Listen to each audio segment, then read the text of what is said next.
자율신경 반사부전증의 개념과 치료. 자율신경 반사부전증이란 자율신경계는 본인의 의지로 조절할 수 없는 장기, 예를 들어 심장을 구성하는 심장근이나 소화관과 혈관 등에 존재하는 평활근, 그리고 침샘, 땀샘 등 각종 샘의 기능을 조절하는 데 관여하는 신경계입니다.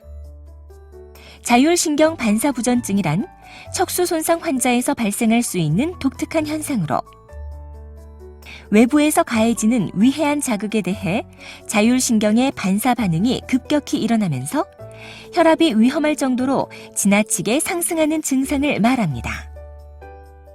자율신경 반사부전증을 일으킬 수 있는 위해한 자극에는 꽉 조이는 옷이나 벨트, 신발이나 양말, 소변이나 대변이 가득 찬 경우, 그리고 요로 감염이나 욕창 등이 있습니다.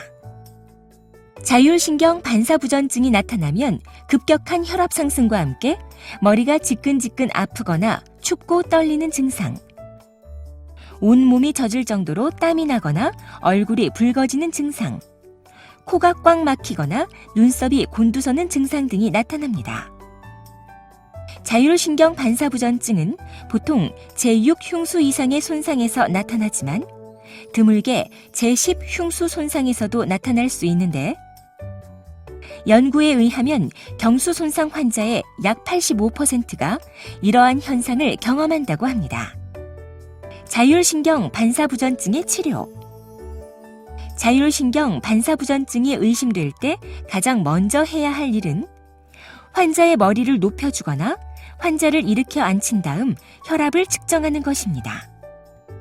그리고 치료를 위해서는 자극의 원인이 되는 유발 요인을 찾아서 제거하는 것이 중요합니다. 방광에 소변이 차 있나요?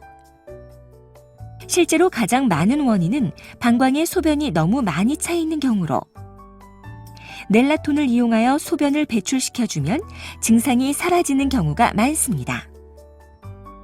변비가 있어서 대변이 차 있나요? 변비로 인해 대변이 장에 가득 찬 경우에는 손가락을 이용하여 변을 제거해주면 증상이 가라앉는 경우가 많습니다.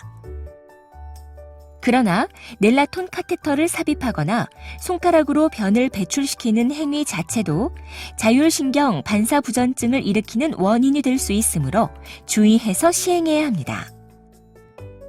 따라서 대변을 배출시킬 때에는 국소마취제가 함유된 젤리 등을 넬라톤 카테터에 바른다든지 하는 방법을 사용하여야 합니다.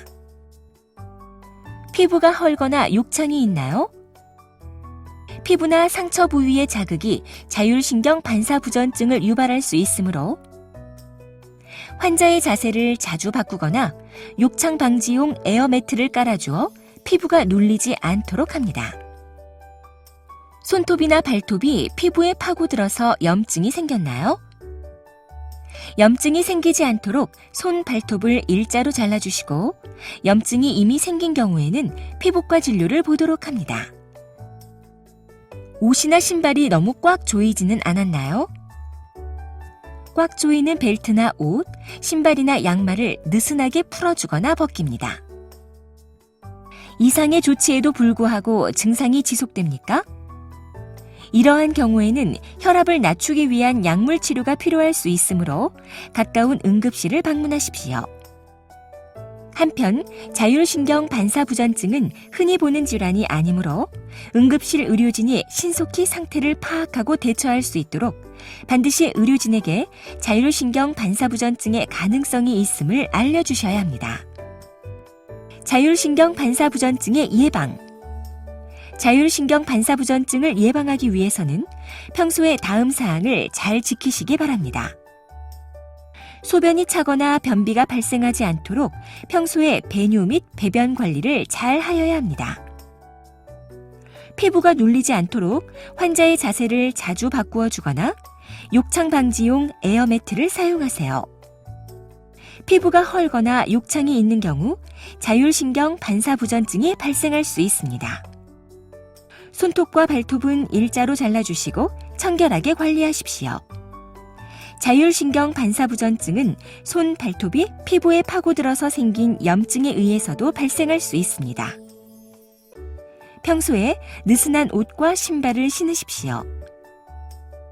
지금까지 자율신경 반사부전증의 개념과 치료에 대해 설명드렸습니다. 감사합니다.